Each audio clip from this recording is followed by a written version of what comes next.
Thank you for watching this presentation on the myths and reality of problems and problem solving. It's not what you've been taught is wrong, it's what you've been taught is incomplete, as I will show you in this short video. So the objectives of this video is to explain, first of all I need to explain the problem with the word problem, and then explain the myths and the reality. And after that, I will give you a useful tool that I and my students have found to be extremely useful in formulating a problem. The tool will help you think through the problem based on the reality of the problem-solving process. So the topics I'm going to cover are, right in with the objectives, the problem with the meaning of the word problem, the myths and the reality, and the problem formulation template. Problem solving. Why is this video all about problem solving? Well, management is all about problem solving, and the way we do it is we take large and complex problems, we break them out into smaller and simpler problems, we remedy or solve the smaller problems, and the assumption is that once all the smaller problems have been remedied, the large problem will also have been remedied. And notice I'm using the word remedy and not solve, and I'll come to that in a moment. First of all, the problem with the meaning of the problem. If you look in the dictionary, you'll find different definitions. It's a question proposed for a solution or discussion.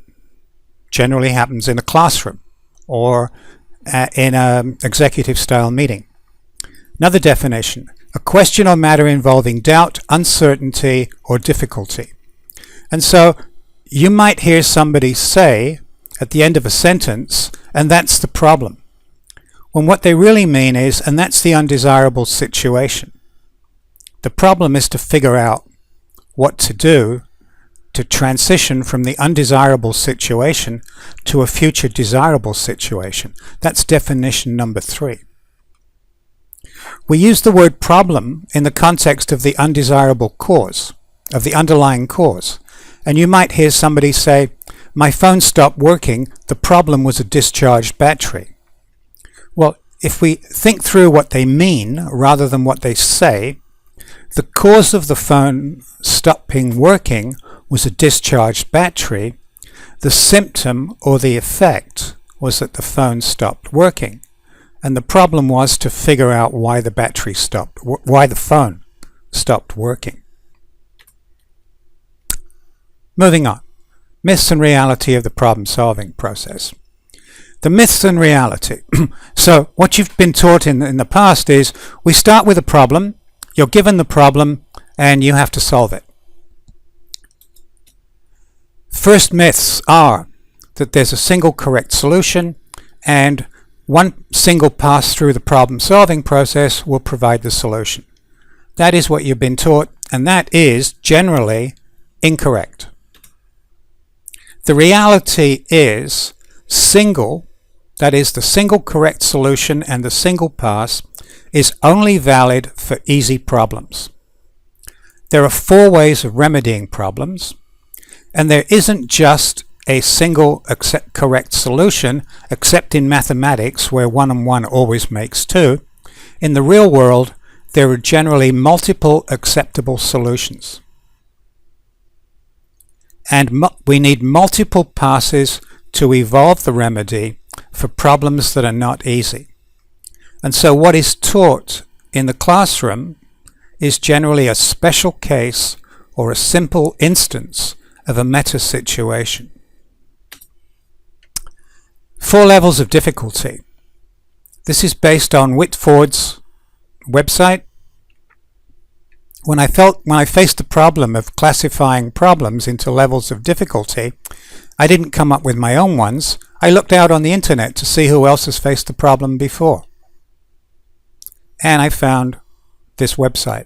And I modified Ford's categories slightly. He has 4 categories. Easy problems can be solved in a short time with very little thought. Medium can be solved after some thought, take a few more steps, without too much difficulty, perhaps after some practice. Ugly will take a while to solve, involves a lot of thought and many steps, and may require the use of several different concepts, and hard ones usually involve dealing with one or more unknowns, involves a lot of thought and some research, and may require iterations through the problem-solving process as learning takes place. Unfortunately, you have been taught to deal with easy problems and perhaps medium problems. However, in the real world, you get to face ugly and hard problems, and you haven't been taught to deal with them. And so we need to remedy that. Now, why did I say remedy instead of solve that problem? Well, there are 4 ways of dealing with problems. This comes from Russ Ackoff.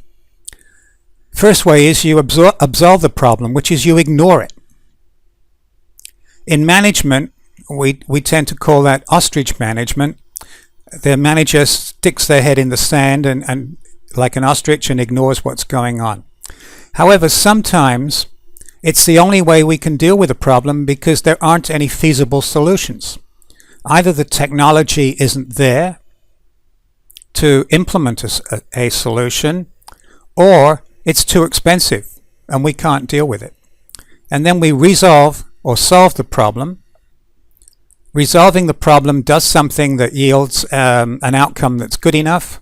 Solving the problem gives us an optimal solution, and dissolving the problem produces an innovative solution by redesigning the system or changing the perspective from which the problem is viewed.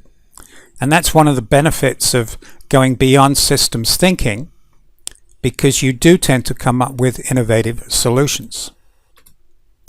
Now let's take a look at problems. They're currently taught as the problem, all solutions, single correct solution, and incorrect solutions. Well, that's fine in mathematics, except the way we should be teaching it is problem, all solutions, optimal solutions, acceptable solutions, and unacceptable solutions. For example, I tell the story of you're going home from work tonight and you're going to be hungry and you need some food. Well, you have choices. You can eat in or you can eat out. If you eat in, you can cook from ingredients. You can microwave a frozen meal. If you eat out, well, you can go to a restaurant, you can go to a food court, and then you've got the option of takeaway, where you eat out, which is a cross between eating out and eating in. Now, once you've decided where you're going to eat, what are you going to eat? What kind of food? Indian, Chinese, whatever, Italian. And then, are you going to go for meat, fish, vegetarian? If you're going to go for meat, well, what kind of meat? Pork, beef, chicken, mutton, and so on. And are you going to tell me that out of all those possible alternatives, there's only a single solution that will satisfy your hunger? Well, maybe there are 1 or 2 of you that will only accept one particular solution, but for most people there are quite a few acceptable solutions that will satisfy their hunger. And we show the optimal and acceptable solutions. English has words that apply. Satisfy applies to an optimal solution, and satisfice applies to an acceptable solution. But even if I show this, it still leaves us with another question: who defines the problem? And then, what about potential and feasible solutions? When we're dealing with solutions, all solutions are potential, but they may not be feasible. Some of the solutions may not be feasible because they are too expensive. Technology doesn't exist. And so the infeasible ones have to be left out. And if the only solutions that are acceptable are infeasible, at that point of time we have to absolve the problem. But when we have some acceptable solutions, how many alternatives do we consider? Thomas Athey cited Ackoff in his excellent book, Systematic Systems Approach. I recommend it if you can find it. It is available used on Amazon, at least at the time of creating this video. Satisficing, pick the first viable feasible solution. Optimizing, choose the best solution out of all viable feasible alternative candidates. And adaptivizing is check all feasible candidates and the perceived until the cost of checking more candidates exceeds the potential benefits of the better solution. Now, in reality, let's talk about defining the problem. Outside the classroom, and particularly the higher you go in the organization structure, problems don't present themselves to the practitioner as givens. You have to construct the problem from the situation, which is puzzling, troubling, and uncertain. So you have to make sense of an uncertain situation that initially doesn't make sense. And out of that, you have to create the problem. So if I draw this diagrammatically, you can see the traditional problem-solving process, the remedial action, which we call problem solving, and the solution. And as I explain in my systems engineering classes, if it's a simple problem, then we call it problem solving. If it's a complex problem, we call it the system development process. But in reality, they follow the same procedure. But let's sort of expand that. We start with an undesirable situation at T0. We then visualize a feasible conceptual future desirable situation, FCFDS for short, and then the problem becomes, how do we transition from the undesirable situation to the FCFDS? Well, we figure out a way to do it, and we come up with a solution. And at that time, we have a new actual situation, and that is T1, because time has passed. And how much time depends on how complex the problem was.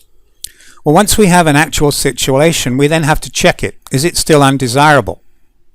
If it's not, that's great. This is the end of the process. If it is, we then have a new undesirable situation. And I call that T2 because it takes time to check. Now, the situation may still be undesirable for several reasons.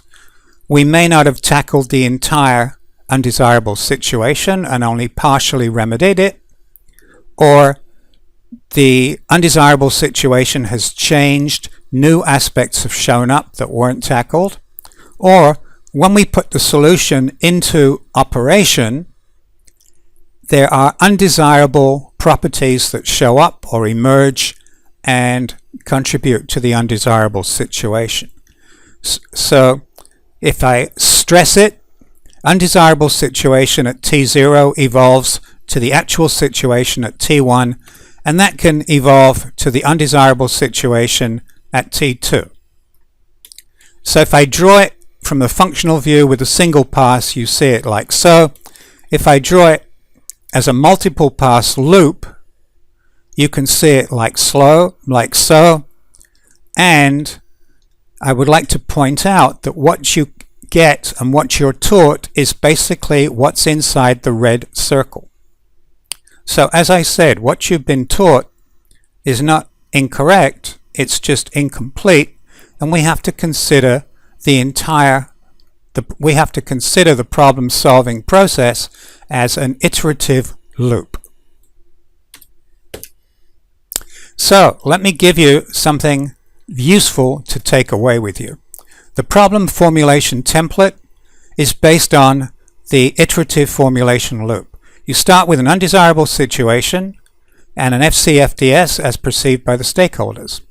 Now, you may not be able to get the stakeholders to agree on the cause of the undesirability, but you may be able, in general, to get them to agree on what the desirable situation in the future would look like without the undesirability.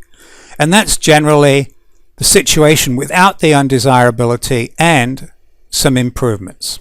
And then the problem becomes, how do you turn the FCFDS into reality? The solution is something that remedies the undesirable situation, and it has to be interoperable with the adjacent systems which evolve over the operational life of the solution in the adjacent systems, and it's made up of two interdependent parts, the process and the product. And so when you're dealing with complex problems in systems engineering, this is the split between the management stream of work, the process, and the engineering stream of work, the product. And by documenting the problem and the solution in this way, you get a more complete approach to remedying the problem, and you tend to generate a better solution that will work and not come back to haunt you. So in summary, I talked about the problem with the meaning of the word problem, the myths and reality of the problem-solving process, and the problem formulation template. And that is an extremely useful tool. So I met the objectives 1, 2, and 3, and thank you for watching this video, and I'll let Else My Bear have the final word. The systems approach lets you see things differently and produces opportunities.